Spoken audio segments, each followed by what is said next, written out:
Welcome to In Exile. While Alvin Bragg is trying to destroy Trump's political career, his own career as a district attorney, his legacy is that New York is collapsing to crime. Ms. Brame's not a prop. She's not a stunt. She's a mom on a mission. Many of the Democrats on this committee have smeared brave victims and fellow New Yorkers here today, calling them props. We're focused, Ms. Brame, on your story as a mother grieving the loss, rightfully grieving the loss, and advocating on behalf of your son and his legacy. Remember when Alex Jones got fined for talking about victims being fake actors? Democrats called these witnesses, this one lady in particular who lost a son to crime, they called them props. The Democrats should also have to pay $1 billion fine to the families. We had the Democrat city council member who's lived in his whole life, 71 years in the city, and said he's never seen it this bad.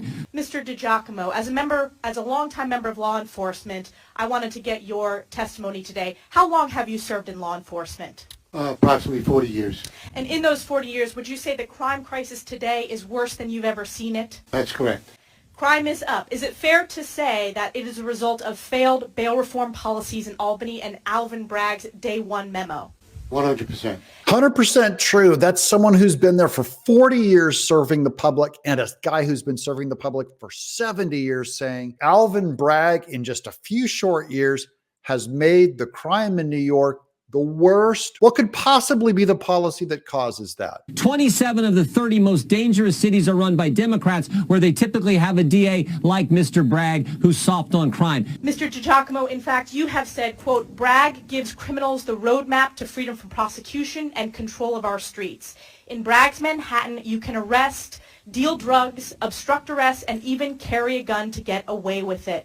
Can you please expound about why law enforcement opposes Alvin Bragg's Day One policy and opposes failed bail reform? Again, every time a detective or a police officer puts himself or herself in harm's way, arresting a felon or anyone for any crime, they're released immediately with no consequences.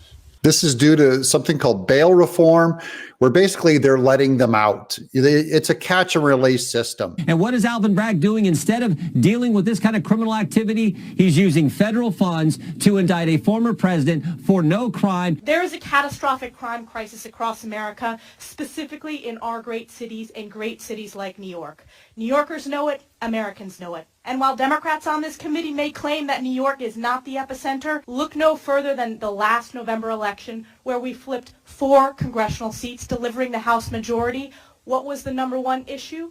It was crime, because voters are smart. The people are smart. We've brought this up that this is one of the 3 major points that Trump should be focused on and hammering, because it's a way that he can cut into some of the Democrat votes in the cities that almost always go Democrat. Maybe if enough crime hits them, maybe they'll change their vote when their life is actually on the line. Meanwhile, what is Trump doing on the campaign trail? Saying hi to Carrie Lake. A big crowd. Oh, I just spotted somebody there.